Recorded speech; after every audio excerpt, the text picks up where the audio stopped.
Ready for Ethiopia. We're diving into Timket today. Timket! Oh, it's amazing. A real window into Ethiopian culture and faith. I've heard it's not your average holiday. More than just a celebration, right? Exactly. At its heart, Timket is the Ethiopian Orthodox Church's Epiphany celebration. It commemorates the baptism of Jesus. Okay, but you said more than a celebration. Oh yeah, imagine millions of people across Ethiopia all coming together for this one event. Millions. Wow, it's huge. So it happens on January 19th. Yes, the 19th. Or the 20th if it's a leap year. Okay, so big crowds, a key date. But what makes Timket so unique? You have to understand the Tabot. It's central to everything. Tabot. Okay, I'm intrigued. What is it? It's a replica, a sacred one, of the Ark of the Covenant. The Ark of the Covenant. Wow. And this Tabot is important to Timket. How? Well, the celebration actually starts a day early, on January 18th. A day early. Why? That day is Ketera, a day of preparation for the main event. So Ketera is like the opening act, setting the stage. Yeah, exactly. Think about communities coming together to clean, to decorate their homes, the streets, everything. I bet it's beautiful. It is. You see the Ethiopian flag colors everywhere. Green, yellow, red. Ah, those colors are striking. Symbolic, too, I imagine. Oh, definitely. National pride tied with religious devotion. It seems like Timket blends those two elements so well. It does, but it's not just external preparation, you know? Right. There's the spiritual side, too, isn't there? Mm-hmm. Many Orthodox Christians, they fast, they pray, they go to church services, all on Ketera. It sounds like a day of quiet reflection before the big celebration. You could say that, but there's this buzz in the air, you know? This anticipation. I can imagine. And then, as Ketera draws to a close... As evening comes, the focus shifts to a procession. Okay, this sounds interesting. A procession. Tell me more. Picture this. The sun is setting. Priests and deacons come out of the church. Dressed for the occasion. Oh yeah, full ceremonial robes. And they're carrying the tabot. Oh. A crowd follows them. Congregants heading toward water. Water. Like a river. A river, a pool, something like that. Yeah. Specifically chosen for Timket. So it's a silent procession. Everyone reflecting. No, not silent. The air fills with these traditional hymns, prayers. I bet it's a powerful experience. And you hear the drums, those ceremonial drums, rhythmic. Just from your description, I feel like I could hear it. And the visuals, too. Think bright umbrellas held high, ornate crosses catching the light. It sounds like a sensory overload. In a good way. It is. It really is. And when they reach the water... What happens then? That's when the vigil starts. The vigil. They place the tabot near the water. The faithful gather around. They spend the whole night there. The whole night. Wow. Praying, singing. It's all about connecting with their faith, with each other, getting ready for Timket morning. That's incredible. A whole night of preparation. It must be powerful. It is. And as dawn breaks on Timket morning, you can feel the anticipation building. This is when it all truly begins. Okay, I'm ready for the main event. Timket morning, what happens? Just picture it. The first sunlight hits the water. Everyone's watching the priest. The priest. He walks towards the water, holding a cross, a ceremonial one. This is it. The table blessing. The table blessing. Right. Refresh my memory. What's its significance? He dips that cross into the water. It symbolizes the Jordan River, the baptism of Christ. Ah, okay, so it's like a reenactment. In a way, yes, but it's also about transforming the water. It becomes table holy water. So it's not just about the act itself, but what that act represents. Exactly. The table represents God's grace, touching the lives of everyone. And then people actually get in the water. Yeah, they line up to be sprinkled with the table or even immersed. Wow. It's like their own personal baptism then. Exactly. And while all of this is going on, we can't forget the tabot. Still the center of everything. Right, of course. The divine liturgy is held right there by the water, with the tabot as the focal point. So it's incredibly moving, this blend of ritual symbolism. And don't forget the personal experience. Right, of course. But is Timket all serious? All ceremony? Oh, no. That's just one side of it. Once the Tibble blessing is done, the liturgy, the whole atmosphere changes. Really? How so? Think joy. Timket is about joy, too. That's when the party really starts. Okay, now you've got my attention. Tell me more about this festive side. Imagine all that solemnity fades, and then it's singing, dancing, traditional music. It's electric. Wow, it sounds like a complete shift in energy. It is. It's a moment of pure joy and unity. The festival truly comes alive. So it's like this outpouring of joy comes right from the spiritual experience they just had. You got it. And it's everyone, young and old, all expressing that joy through music, dance, laughter. That's beautiful. And after all that, what happens? Does the Tabot just stay by the water? No, it has one more journey. A grand return to its church. A procession back. A procession, but not a solemn one. More like a joyous parade. So everyone follows the Tabot back to the church. Everyone. And many are dressed in white, the traditional shama. It's a symbol of purity, celebration. And they're still singing and chanting. Of course. Their voices echo with faith and joy. What a sight that must be. And the clergy, are they still part of it all? Oh, yeah. They're right there in their colorful robes, carrying those ceremonial items. The crosses, the fans. Exactly. And above the Tabot, big umbrellas, shielding it from the sun. It's got to be a stunning visual. All those colors, the energy. It is. Timket is truly a feast for the eyes. Okay, so we've covered the religious side, the celebration. But how does this all fit into Ethiopian culture overall? It goes deep.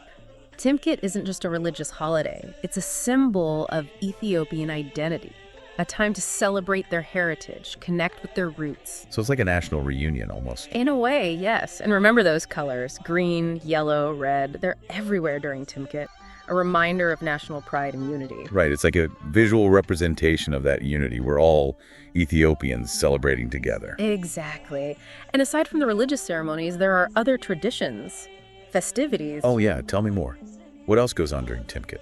Well, there's the dancing, traditional dances like the escorted. The escorted. It's beautiful. Dancers move their shoulders and heads in these intricate patterns, so rhythmic. I've seen videos, it looks amazing. And then, of course, there are the feasts. Ah, the food.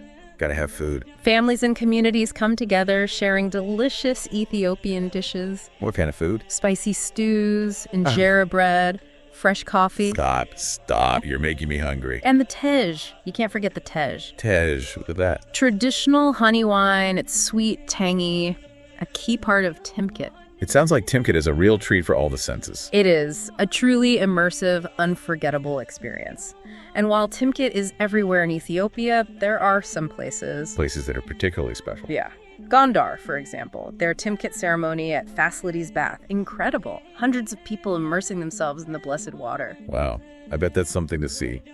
Any other must-sees? Addis Ababa, the capital, they have a huge celebration at Yanmeda. It's a massive open field. The scale is incredible. Okay, Gondar, Addis Ababa. Anywhere else? Lalabella. Imagine Timket in Lalabella with those incredible rock-hewn churches. Wow, yeah, I can only imagine. But Timket is more than just a local phenomenon, right? Right. Back in 2019, UNESCO recognized Timket. Really? In what way? They added it to their representative list of the intangible cultural heritage of humanity. So it's officially world-class. That's amazing. It is. It shows that Timket isn't just a local event. It's a vibrant expression of faith, culture, connection, something that resonates beyond Ethiopia. That's beautiful. So we've journeyed through the sights, the sounds, rituals, symbolism. It's clear Timket is much more than a holiday. It's a cultural phenomenon, a spiritual journey. It really is. Timket shows the power of community, of tradition, and it reminds us that some celebrations, they transcend borders, speak to something deeper in us all. Well said. And for you listening, stick with us. In the next part, we'll go even deeper into the meaning, the symbolism, and we'll hear from someone who has experienced Timket firsthand. You won't want to miss it. Back again, diving deeper into Timket. We talked about all the rituals, the vibrancy, but what about the meaning behind it all? The symbolism. It's like peeling back layers, right? On the surface, a visual spectacle, but underneath, centuries of history, faith, meaning woven in. Let's talk about the Tabot. We know it's a replica of the Ark of the Covenant. Yeah. But what's the significance in the context of Timket? Well, think about it. The Ark. It held the 10 Commandments, right? God's words. So parading the Tabot through the streets, they're bringing God's presence right into the community. The divine becomes tangible.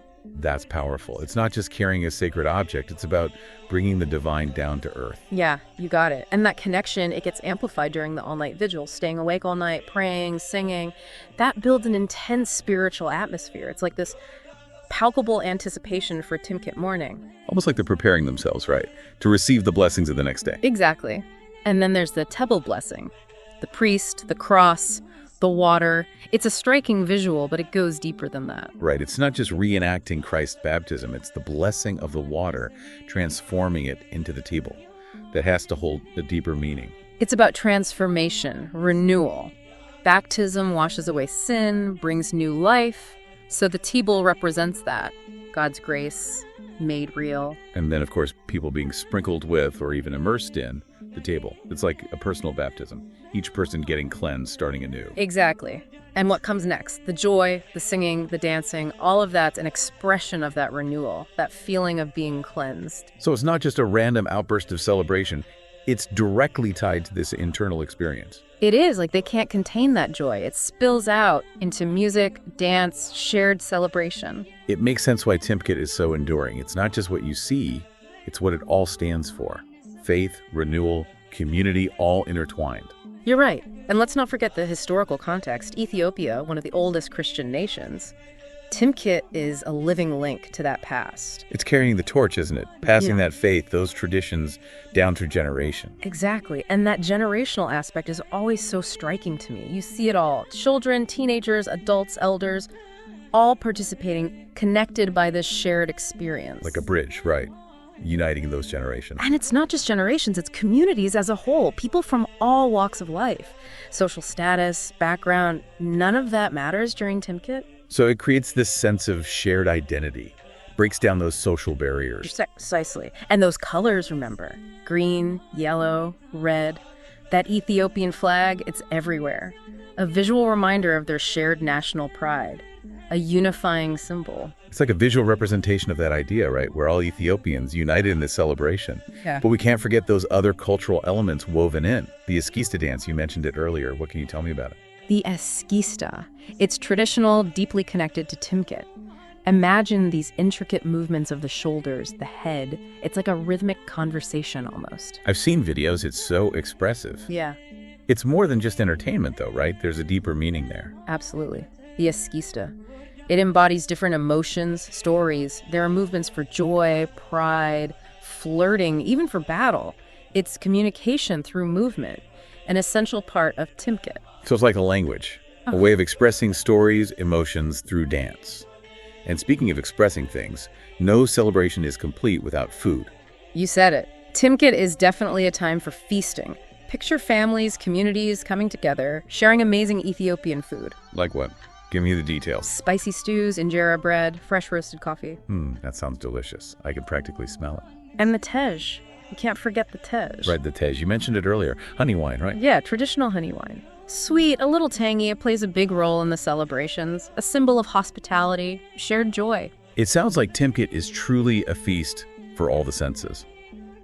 But we've been talking about the collective experience, the community. What of the individual? What's it actually like to be there in the middle of it all? That's where it gets interesting. Timket isn't just something you watch, it's personal. It's a journey.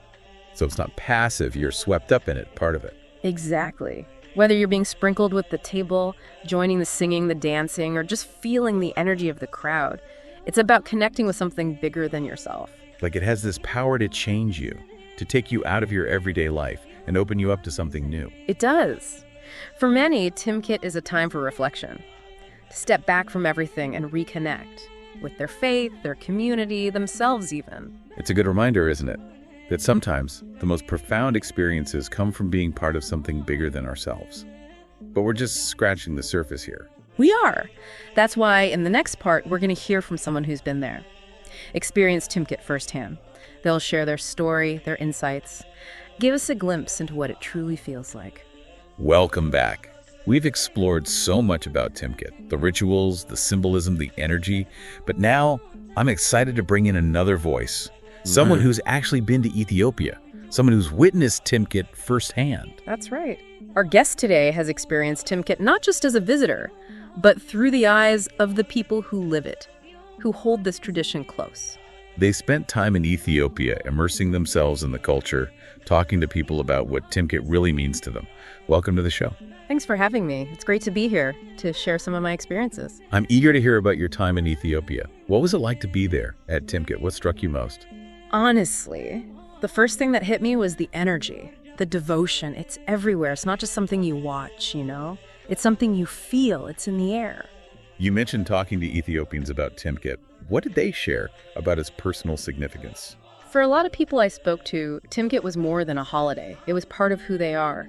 It connects them to their past, their ancestors, their faith, their community. It's a time to reaffirm, to celebrate, to strengthen those bonds. That idea of connection keeps coming up, doesn't it? Connection to the divine, to past generations. It's fascinating to see how it plays out on a personal level. It sounds like it reinforces that feeling of belonging, being part of something bigger. Exactly. One woman I talked to, she called Timket a spiritual homecoming, a time to return to her roots, to what really matters. And I heard that a lot from different people. That's beautiful, a spiritual homecoming. And speaking of connection, did you see any differences in how Timket is experienced by different generations? Oh, definitely. For the older generation, it's very much about tradition, religious observance, honoring the past, passing that faith down.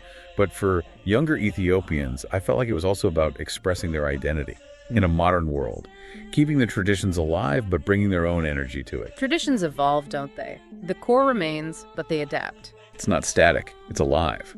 We've mainly been focusing on those who share the Orthodox faith. But what about those outside of that? How do they perceive Timket? Well, I talked to some non-Orthodox Ethiopians, even some tourists who were visiting. And, even if they didn't share the beliefs, they were all moved by it.